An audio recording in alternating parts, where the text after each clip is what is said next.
Hello everyone, how are you all? So this is Best English Classes by Pankaj sir, where I am today presented with the very unique topic that is answer writing technique. Do you know? Yes, अगर आप भी exam में face problem करते हैं कि कभी exam में आप डिफाइन को, वाइट को, रिकॉल को, कभी रीजन देने को, वाई को, जस्टिफाई को समझ नहीं आता, क्वेश्चन थोड़ा सा कंफ्यूजन हो जाता है और उसके चक्कर में आपके मार्क्स डिडक्ट हो जाते हैं, तो ये वीडियो सिर्फ और सिर्फ आपके लिए है. तो सबसे पहले हम समझने वाले हैं कि अगर आपका क्वेश्चन स्टार्ट होता है व्हाट या डिफाइन से, अगर आपके क्वेश्चन में कमांड वर्ड दिया हुआ है डिफाइन या व्हाट, तो आपको क्या करना है और कैसे आपको आंसर स्टार्ट करना है. लेकिन उससे पहले, क्या से पहले हम हमेशा किसकी बात करते हैं? क्योंकि. तो व्हाट से पहले हम हमेशा बात करेंगे वाई की, क्योंकि फिर आपको समझ में आएगा कि हमें ये समझना ही क्यों है. तो why do we ask define or what in the questions? What is the reason for writing this term define and what in the questions? तो वो मैं आपको बता दूं. डिफाइन और व्हाट जब भी होता है आपके क्वेश्चन में, तो जिसने भी क्वेश्चन फ्रेम किया है वो आंसर में आपसे ये जानना चाहता है कि जो भी आपको पढ़ाया गया है, जो भी आपको याद कराया गया है, जो भी आपको सिखाया गया है, वो कितने % तक आपको रिकॉल है, कितना आपको याद है, इसलिए वो पूछा जाता है. तो इसको आंसर देते समय सिंपली हम इस बात का जरूर ध्यान रखते हैं कि हमारे आंसर में उस टर्म की डिफिनीशन या मीनिंग जरूर दी जानी चाहिए, और वो भी एक स्टैंडर्ड लैंग्वेज में. लेकिन अगर बात करें स्टेप्स की, तो स्टेप्स कहाँ हैं मेरे भाई?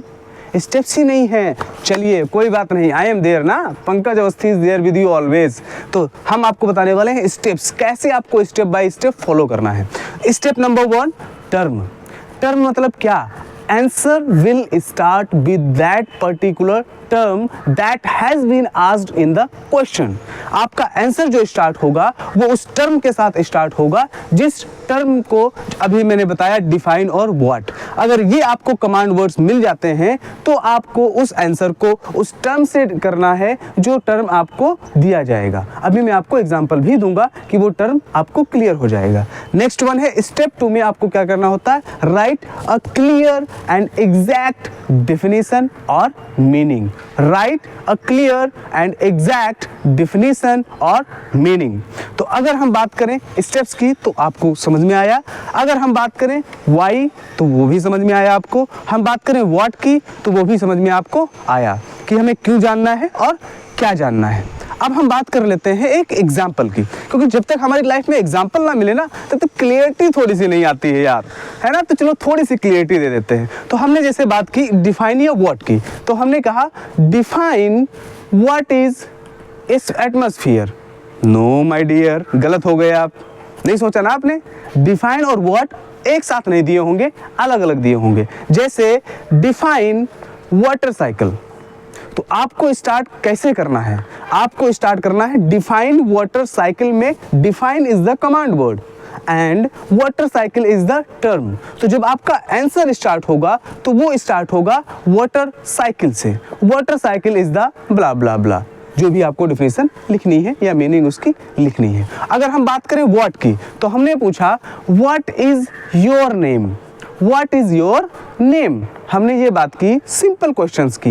लेकिन जब क्वेश्चंस पूछे जाते हैं तो उसमें ये नहीं पूछा जाता है, वहां पे पूछा जाता है व्हाट इज एटमॉस्फेयर. तो what is the command word here. What जो है इस वर्ड में वो कमांड वर्ड है और टर्म क्या है? एटमॉस्फेयर. तो एटमॉस्फेयर जो है वो टर्म है. तो आपका जब आंसर स्टार्ट होगा तो कैसे स्टार्ट होगा? द एटमॉस्फेयर इज ...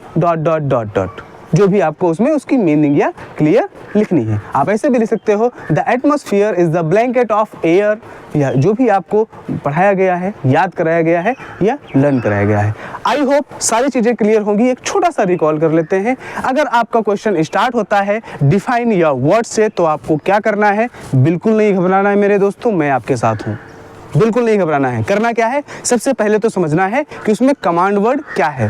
अगर कमांड वर्ड आपको डिफाइन या व्हाट मिल जाता है तो क्या करना है आपको? स्टेप नंबर 1 में आपको करना क्या है कि आपको उस आंसर को स्टार्ट करते समय आपको टर्म का ध्यान रखना है, उसी टर्म से ही स्टार्ट होगा आंसर। स्टेप नंबर 2 का ध्यान रखना है। स्टेप नंबर 2 में क्या करना है हमें, स्टेप नंबर 2 में हमें उसकी डिफिनीशन या मीनिंग लिखनी है, लेकिन स्टार्ट किससे होगा, स्टार्ट उसी टर्म से होगा। टर्म का मतलब जो पूछा गया है वो। आई होप वीडियो में मजा आया होगा। और भी आनंद लेने के लिए, मजा लेने के लिए, नॉलेज लेने के लिए, इंफॉर्मेशन लेने के लिए हमारे चैनल पे बने रहिए, क्योंकि ये आपका अपना चैनल है, best English classes bye Pankaj sir. अगर सब्सक्राइब नहीं किया है तो कर लो मेरे दोस्तों, नहीं तो सब्सक्रिप्शन का चार्ज लगने वाला है आप पे। अगर आपने बेल प्रेस नहीं की है तो आप तक नोटिफिकेशन नहीं पहुंच पाएगा और आप ढूंढते रह जाओगे पंकज अवस्थी का मस्त वाला वीडियो, बेस्ट वाला वीडियो, फनी वाला वीडियो कहाँ है ना। तो बेल भी प्रेस कर लीजिएगा और शेयर जरूर कीजिएगा जिनसे आप प्रेम करते हैं, जो आपके मित्र हैं, सच्चे वाले, अच्छे वाले, है ना। बुरे वालों को भी शेयर कर देना, फर्क नहीं पड़ता, शेयर जरूर करना ताकि उन तक भी ये इन्फॉर्मेशन पहुंच सके। Thank you so much, have a great day ahead.